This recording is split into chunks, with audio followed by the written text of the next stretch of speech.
My aunt stole my fiancé for her daughter, but now everyone is crying because I took away the trust fund and they realized my ex was a lazy bum. I, a 28-year-old woman, was engaged to Ron, a 27-year-old man, for a year. We met in college, were friends but not very close.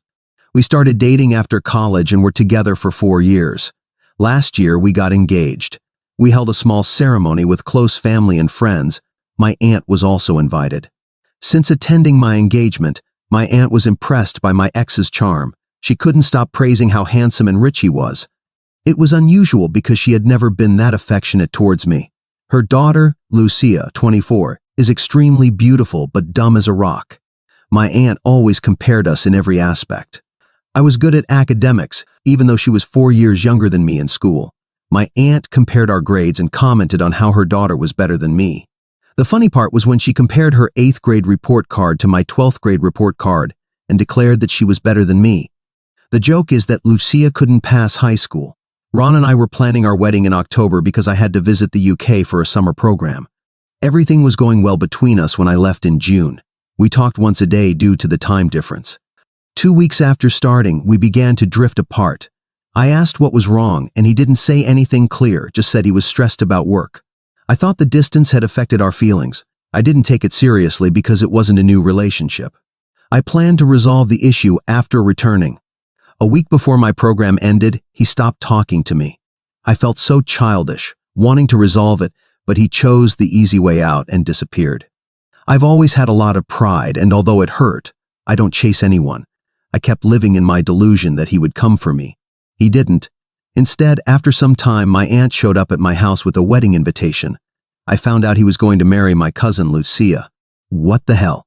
In the era of emails, she shows up with a printed copy of the invitation. She wanted to see my disappointment in person. It was one of the few moments when I felt completely bewildered. I was in shock, wondering, how could he fall in love with my cousin who can barely pay for her meals? But my aunt soon gave me the answer. She said, "I'm so sorry, dear. I understand your pain, but what can we do when people fall out of love? Maybe he couldn't handle the distance.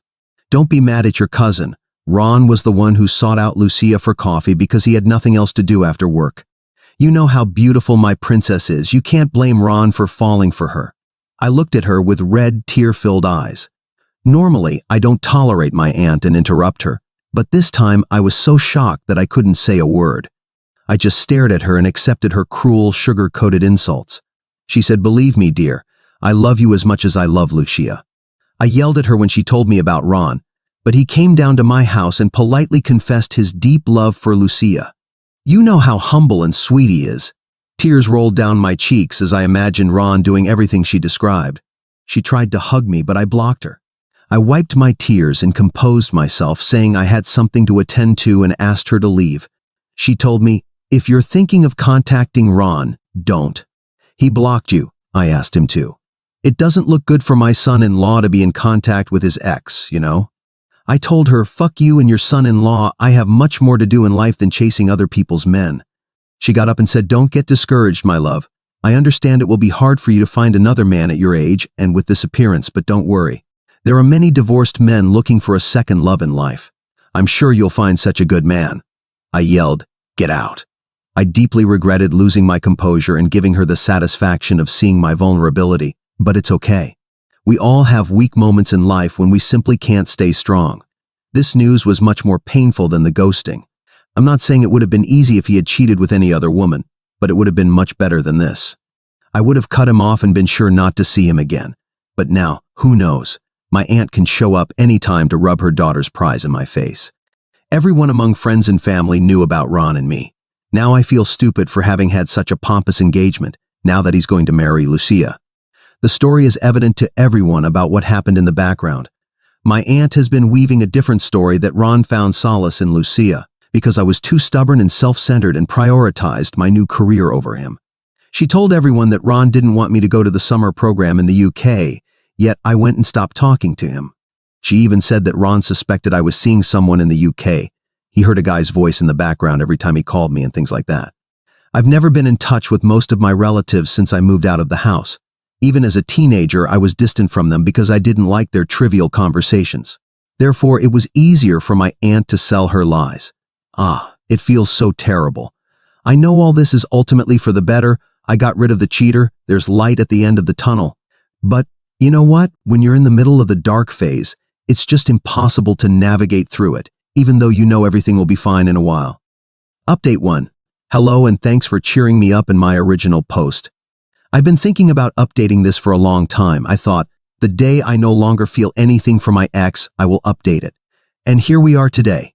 Indeed, things have gotten better and there's a cherry on top. Wait for that. That phase was really dark and long. It's not that I haven't been through a breakup before, but this was horrible because he was my fiancé. My mom stayed with me for a week and it helped to have her by my side. However, I felt sick the moment she left. I had been with Ron for so many years that every place brought back memories of him, a good enough reason to leave the city. I applied for jobs in the UK and got a very promising one in Leeds. Nothing like that. I packed my bags and left. Professional tip, for me, if someone is struggling to move on after a difficult past, nothing heals better and faster than a change of scenery. Yes, only if your situation allows. I understand that not everyone has the opportunity to move so easily. Anyway, moving to Leeds made me feel like I was reborn. I was surprised at how quickly I managed to get over it. It took a better turn a few days ago when my mom called me and asked if Ron was unemployed. I said yes, he was. I mean, not unemployed, but he left his job a year ago to pursue his passion for writing. Here's something interesting. Ron wanted to be a writer and wrote here and there, but he wasn't making much progress with his full-time job. So I decided to help him build a career around writing. We had an agreement where I would work full-time while he laid the groundwork to start a business, and eventually, I would quit my job so we could both work on our own business. Yes, but he screwed up. My mom laughed so hard when I told her these details. She said my aunt went to see her the other day and screamed, "Why didn't you tell me Ron was a bum?" My mom was confused because as far as she knew, he was working and was doing quite well financially. My mom said she had no idea about this. My aunt told my mom that Ron insisted that Lucia do an accelerated course that would get her a better paying job so she could cover household expenses for both of them. He wanted to execute that plan with Lucia. What he didn't know was that my aunt married him to Lucia so they could both live off her income. Well, they played jokes on each other. The last I heard, Lucia was working part-time as a receptionist at a restaurant, making table reservations. I'm not sure they can both live off a receptionist's income. It may sound disdainful to look down on Lucia's profession. Well, maybe yes, maybe I don't care. I would love to see the disappointment and anguish on my aunt's face when the truth about Ron comes to light. There's another layer to this. My aunt was the mistress of Lucia's dad, and when he died, his legal wife kicked them out of the house. That's why my aunt lived with my grandparents, living off their pension, and sometimes my dad and uncle helped them financially. Lucia has always been a foolish girl. She doesn't like to work, nor is she capable of it. She failed high school twice and finally dropped out. That receptionist job she got was also thanks to my uncle. He recommended her to a friend's restaurant. Nowadays, even a receptionist job requires a high school diploma. If you think poetic justice has been served, not yet. After I finished lamenting, it was time to act. He was still at his job. Together, we bought a trust fund that we were going to use later for our business. I had full access to that trust fund because I handled our finances. I was putting money in there every month. I would say 20% of the money in that trust fund was his. I liquidated the entire trust fund when I found out about his infidelity. He has no idea the fund no longer exists. He's still delusional, thinking he'll get the money from there, because he told Lucia that once my anger calmed down, he would contact me and get his 50% of the trust fund. Delusional. If you think I'm a scammer, well, I'm not, because I spent an equivalent amount of money on Ron in his bad days. After Ron quit his full-time job, he had a hard time getting writing gigs. It was hard for him to make ends meet, so I gave him access to one of my spare bank accounts where I was saving some money for his monthly expenses. I supported him by all means. I think what I did is fair. If we had been married, I would have received alimony. This trust fund was the closest thing because we were almost married. Now, I wonder about his future business plans. He has no savings and no job. He's no longer my problem. Update 2. Here's the next update. This Christmas has been delightful. I had the satisfaction of seeing the disappointment on my ex's face. I went back to my mom's house, and he came knocking on my door. He was here asking for the money from his trust fund and also demanding 50% of it. I said, "What money?" He said he had saved money in the trust fund that we were going to use for our business. I said, "Oh, that trust fund, I liquidated it." He went crazy. How could you do that? We had saved that money for our business. What are we going to do now? I said, excuse me, there is no we here. You are my cousin's husband, and the person you should call we is across the street. He took a deep breath and said, look, I know I hurt you, and you have every right to be mad at me, but I need that money from the trust fund. I have no job. The client I was writing for dropped me. I'm looking for another client. Lucia doesn't make enough for both of us. I haven't paid rent for the last 2 months, and if I'm late 1 more month, the landlord threatened to evict me. Please understand my situation. Why the hell should I understand your cheating ass? Remember what you did to me, I yelled. Cheating doesn't give you the right to take my money, he said. Your money? You only own 20% of the trust fund, I said. Whatever, I want it back, he said. Remember the money I gave you for your monthly expenses? What about that? I took your 20% of the trust fund to get some of it back, I said. Now he was calm and said, he had spent that money as my boyfriend, so I shouldn't claim it. By that logic, you gave me the trust fund money when you were my boyfriend, so you shouldn't ask for it either, I countered. He threatened to sue me for taking his part. I told him that if he did, I would also press charges for card theft because he used my debit card to withdraw the money for his monthly expenses. I reminded him that if we calculated who owed what, he could end up in debt, so he better watch his tone and accept the truth. He left angry with a bitter face. If this encounter wasn't enough, my aunt and Lucia showed up at my parents' house looking for me. They were here to ask about the trust fund money. Ron had told them that I took his share of the money and now he had nothing. He was ruined. I told them it wasn't their business and that I wouldn't discuss my matters with them. Lucia still pestered me to tell her why her future was at stake. I said, this concept is beyond your understanding, so it's better you stay out of it. My aunt yelled at me for talking to Lucia like that and said I should lower my ego when talking to Lucia because she is more successful than me since Ron left me for her. My dad came to my room after hearing my aunt's voice. My aunt melted at the sight of him. She said she was casually talking to me about her distress. Dad said he heard everything, and if she dared raise her voice at me again, he would cut off all financial help he had been giving her. He said he regretted not interfering in my matters earlier because they gave my aunt carte blanche to humiliate me, but not anymore. Dad told her that if Lucia was so successful, then she should help Ron manage the household and save them from being evicted. Apparently, my aunt and Lucia didn't know about Ron's poor financial condition or the rent arrears. They were shocked. Lucia started sobbing in front of my dad, saying Ron had ruined her life because he couldn't support her. She was worried about where they would live if the landlord really evicted them. She asked me to release Ron's share of the trust fund so they could rebuild their life. My dad said he was proud of me for standing up for myself and laughed at my aunt for going behind my back and seducing Ron for Lucia. She should have thought about the consequences before prostituting her daughter. My aunt started crying, saying she did everything to secure her daughter's future. My aunt changes colors quickly depending on the situation. She said Lucia doesn't have a father to back her like you, nor is she educated like you to earn money by herself, so she has to take care of her. She thought Ron could take care of her daughter, but look, the poor fatty betrayed Lucia and broke this. She said she could have told me Ron was unemployed, but you let your cousin marry a bum, but I don't blame you for that. You have your own reasons for hiding the truth. My dad stood up and asked them to leave. The ones who turned their backs on me to seduce my fiancé and then came to my house to rub it in my face that their daughter married my fiancé were them. Now that things are falling apart, she's blaming me for hiding the truth about Ron. What the hell? Well, before they left, I said don't worry about Lucia. There are plenty of sugar daddies waiting to shower their love on girls like Lucia. I'm sure you both can find one. That was very mean of me, but I'm not a good person, by the way, nor am I interested in being one with them. She was the one who started the humiliation when she came to tell me about her daughter's wedding. I don't know what happened after that. I wish I had recorded her calling Ron a bum. He deserved to know what his mother-in-law and wife think of him.